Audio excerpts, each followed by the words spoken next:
میرا نام پریت ہے، میں غیر مسلم ہوں اور میرا تعلق سکھ مذہب سے ہے۔ آج سے 1 سال پہلے میرے دوست نے مجھے اسلام سے متعارف کرایا۔ ہم ایک ہی یونیورسٹی میں پڑھتے ہیں اور اس نے مجھے چند کتابیں پڑھنے کے لیے دی۔ چونکہ میں نے اس کو دیکھا ہے کہ وہ کافی عبادت کرتا ہے، نمازیں پڑھتا ہے، اچھے سے بات کرتا ہے، تو میں اس سے کافی سوال کیا کرتی تھی۔ اس نے مجھے ایک دن کہا کہ تم قرآن پاک کا ترجمہ کیوں نہیں پڑھ لیتی ہو؟ جب میں نے قرآن پاک کا ترجمہ پڑھا تو مجھے یقین ہو گیا کہ اللہ ہی حقیقی خدا ہے اور رسول صلی اللہ علیہ وآلہ وسلم اللہ کے آخری نبی ہیں۔ لیکن کچھ عرصے کے بعد میرے والدین کو اس کے بارے میں پتہ لگ گیا کہ میں چھپ چھپ کے قرآن پڑھتی ہوں۔ چونکہ وہ کافی مذہبی ہیں اور سکھ مذہب پہ کافی یقین رکھتے ہیں تو وہ مجھ سے ناراض ہو گئے۔ جب میرے والدین کو یہ پتہ لگا کہ میرا اسلام کی طرف رجحان زیادہ ہو رہا ہے تو وہ مجھے اٹھا کے گردوارہ لے گئے تاکہ میرا سکھ ازم پہ یقین زیادہ پختہ ہو جائے۔ ان کے اس حرکت پہ مجھے کافی دکھ ہوا، لیکن چونکہ وہ میرے والدین ہیں تو میں ان پہ غصہ نہیں کر سکتی تھی اور نہ ہی اونچی آواز میں بات کر سکتی تھی۔ چونکہ میں ان کو ناراض نہیں کر سکتی تھی اس لیے میں نے ان کے کہنے پہ گردوارے میں عبادت شروع کر دی، لیکن یہ سب میں نے دل سے نہیں کیا، یہ تو میں نے ان کو خوش کرنے کے لیے کیا۔ تو آپ مجھے نصیحت کریں کہ میں اپنے والدین کو کیسے سمجھاؤں کہ اسلام ہی سچا مذہب ہے اور میں اس کی جانب آنا چاہتی ہوں۔ ہماری اس بہن نے سوال کیا ہے کہ یہ اسلام کو 1-1.5 سال سے پڑھ اور سمجھ رہی ہیں۔ ہماری بہن نے یہ بھی کہا ہے کہ وہ یقین رکھتی ہیں کہ حقیقی خدا صرف اللہ ہے اور رسول صلی اللہ علیہ وآلہ وسلم اللہ کے آخری نبی ہیں، لیکن ان کے والدین ان کو اسلام قبول کرنے نہیں دے رہے۔ ایسے میں یہ چاہتی ہیں کہ میں ان کو نصیحت کروں کہ ان کے لیے مناسب راستہ کیا ہے۔ میری ایک کتاب ہے اور کئی لیکچر بھی ہیں جس میں میں نے بتایا ہے کہ حقیقی خدا کا تصور کیا ہے، مختلف مذاہب میں خدا کو کیا سمجھا جاتا ہے۔ میں نے اپنی اس کتاب اور لیکچرز میں تمام مذاہب کے بجائے 4 مذاہب کی بات کی ہے، جن میں سکھ ازم کو بھی بعد میں شامل کر دیا گیا۔ میں نے اسلام، یہودیت، عیسائیت، ہندوازم اور سکھ ازم کے بارے میں بتایا ہے کہ ان تمام مذاہب میں خدا کا تصور کیا ہے۔ میری بہن، سکھ ازم وہ مذہب ہے جو کہ 15ویں صدی کے آخر میں آیا۔ گرو نانک صاحب نے اس کی بنیاد رکھی اور وہ صوبہ پنجاب میں تھے۔ اور کچھ علماء یہ خیال رکھتے ہیں کہ سکھ ازم جو ہے وہ مختلف مذاہب کا مکسچر ہے، جیسا کہ اسلام اور ہندوازم کو مکس کر کے بنایا گیا ایک مذہب ہے۔ سکھ ازم میں 10 گرو ہوتے ہیں۔ اگر آپ سکھوں کی مذہبی کتابوں کا مطالعہ کریں اور جاننا چاہیں، اس میں کھوج لگائیں کہ سکھ ازم میں خدا کا تصور کیا ہے، میں کہہ رہا ہوں کتابیں پڑھیں، یہ نہیں کہ لوگ کیسے عبادت کرتے ہیں وہ دیکھیں۔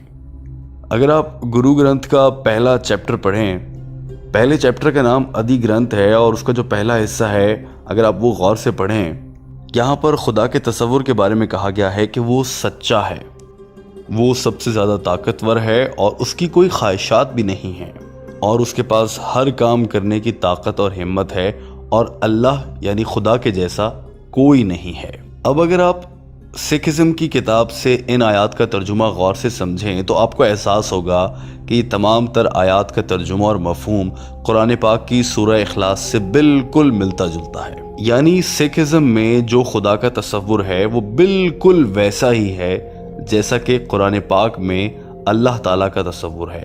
جیسا اسلام میں خدا کے بارے میں بتایا گیا ہے ویسا ہی سکھ ازم میں بھی خدا کے بارے میں بتایا گیا ہے۔ اور سکھوں کی مذہبی کتابوں میں یا سکھ ازم میں بہت سے مواقعوں پر اللہ تعالیٰ کی، یا اگر یہاں پر خدا کہہ لیا جائے، خدا کی بہت سی صفات بیان کی گئی ہیں۔ سکھ ازم میں خدا کو بہت سے مواقعوں پر صاحب کہا گیا ہے، جس کا معنی ہوتا ہے کہ وہ آقا ہیں۔ بہت سے مواقعوں پر اللہ تعالیٰ کو رحیم کہا گیا ہے سکھ ازم میں، جس کا مطلب ہے کہ رحم کرنے والا۔ اسی طرح سے کہیں پر کریم کہا گیا ہے اور 1-2 مواقعوں پر ایسا بھی دیکھا گیا ہے کہ وہاں پر واحد گرو کہا گیا ہے، جس کا یہ مطلب ہے کہ واحد سچا خدا۔ اور سب سے دلچسپ بات یہ ہے کہ سکھ ازم میں بتوں کی پوجا سے بھی منع کیا گیا ہے۔ سکھ مذہب میں اس بات کی بھی سختی سے نفی کی گئی ہے کہ خدا اپنی شکلیں بدلتا رہتا ہے، کبھی وہ سورج کے روپ میں نظر آئے گا، کبھی پہاڑ کے روپ میں نظر آئے گا۔ سکھ مذہب میں اس کو بھی کسی خاطر میں نہیں لایا گیا اور ایسا کہیں نہیں کہا گیا ہے۔ لہٰذا اگر مذہبی کتابوں کا مطالعہ غور سے کیا جائے، سکھزم کی کتابوں کو پڑھا جائے اور اسلامی کتابوں کو پڑھا جائے، قرآن پاک کو سمجھا جائے، تو ہم اس نتیجے پر بہت آرام سے پہنچ سکتے ہیں کہ دونوں مذاہب میں خدا کا تصور ایک جیسا ہے۔ سکھزم اور اسلام دونوں میں خدا کے بارے میں جو کہا گیا ہے وہ تقریباً ایک جیسا ہے۔ وہ الگ بات ہے کہ اب مسلمانوں میں اور سکھوں میں عبادت کرنے کے طریقے اتنے مختلف ہیں کہ ہمیں لگتا ہے کہ دونوں ایک دوسرے سے بہت مختلف ہیں، لیکن خدا کے تصور کے حوالے سے دونوں ایک جیسے ہیں۔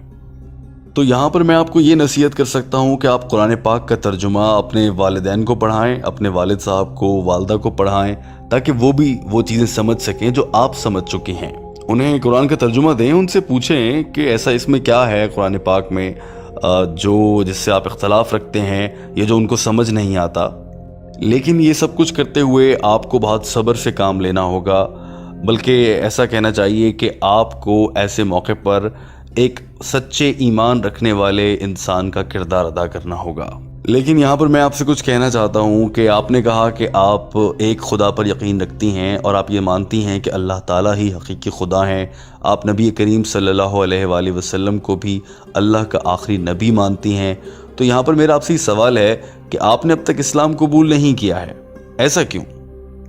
آپ کے خیالات کو دیکھا جائے تو ایسا لگتا ہے کہ آپ دائرہ اسلام میں داخل ہو چکی ہیں، جیسا آپ کے یقین ہے اس کو دیکھتے ہوئے کہا جا سکتا ہے۔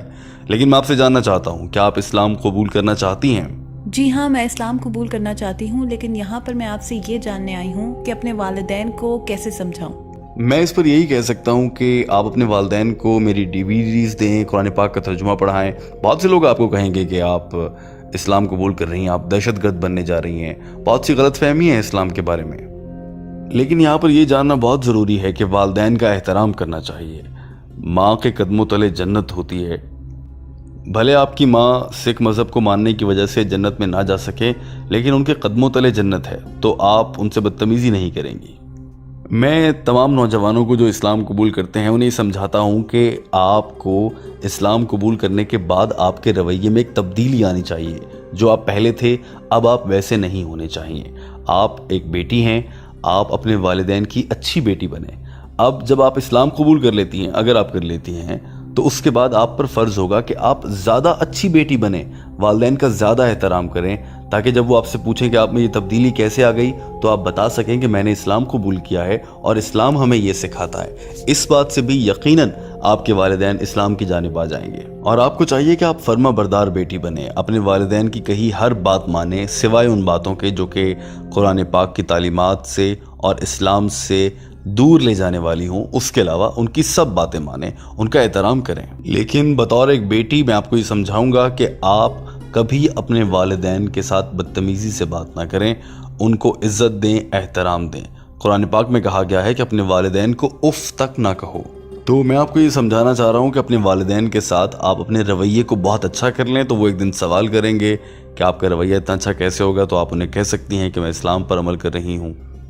شروع میں وہ سوچیں گے کہ آپ کسی غلط مذہب میں جا رہی ہیں، لیکن دھیرے دھیرے جب وہ سمجھ جائیں گے تو پھر ہو سکتا ہے کہ آپ اپنے والدین کو جنت میں لے جانے کا باعث بن جائیں۔ اور میں آپ کو یہاں پر یہ بھی کہنا چاہوں گا کہ میں نے ایک کتاب لکھی ہے جس میں نے بتایا ہے کہ اکثر غیر مسلم لوگ کیا سوال کرتے ہیں اور ان سوالوں کے جواب ہیں۔ وہ کتاب میں یہاں پر کسی سے درخواست کروں گا کہ کوئی والنٹیئر آپ کو دے دے، تاکہ وہ کتاب آپ اپنے والدین کو دیں، وہ اس کتاب کو پڑھیں اور سمجھیں۔ اس سے مجھے پورا یقین ہے کہ ان کے ذہن میں جو غلط فہمیاں ہیں وہ دور ہو جائیں گی اور پھر وہ خود بھی اسلام قبول کر لیں گے اور آپ کو بھی اجازت دے دیں گے۔ لیکن یہاں میں آپ سے ایک بار پھر کہہ رہا ہوں کہ آپ کو اپنے والدین کی عزت اور احترام کو برقرار رکھنا ہے، ان سے بدتمیزی نہیں کرنی، ان کی کہی ہر بات کو مان لینا ہے، سوائے ان دو باتوں کے جو اللہ اور نبی کریم صلی اللہ علیہ وآلہ وسلم کے احکامات کے خلاف ہوں۔ اس کے علاوہ وہ جو کہتے ہیں آپ وہ مان لیجئے۔ مثال دے رہا ہوں، اگر آپ کی والدہ آپ کو کہتی ہیں کہ آپ نیلے رنگ کے کپڑے پہنیں، آپ کو نیلے رنگ کے کپڑے پہننا پسند نہیں ہے، آپ اس کے باوجود اپنی والدہ کی خوشی کے لیے وہ کپڑے پہن لیں، اس سے یہ ہوگا کہ آپ کی والدہ آپ سے مزید پیار کریں گی اور پھر وہ آپ کے رویے میں یہ تبدیلی دیکھنے کے بعد کہ آپ اتنا اچھا کیسے ہو گئی ہیں، آپ سے سوال کریں گی کہ ایسا کیسے ہوا، اور آپ انہیں بتا سکیں گی کہ میں اب دین اسلام پر عمل کر رہی ہوں اور اس نے میری زندگی میں یہ خوشگوار تبدیلیاں دی ہیں۔ اس کے بعد یقیناً آپ کے والدین بھی اسلام کی جانب آ جائیں گے۔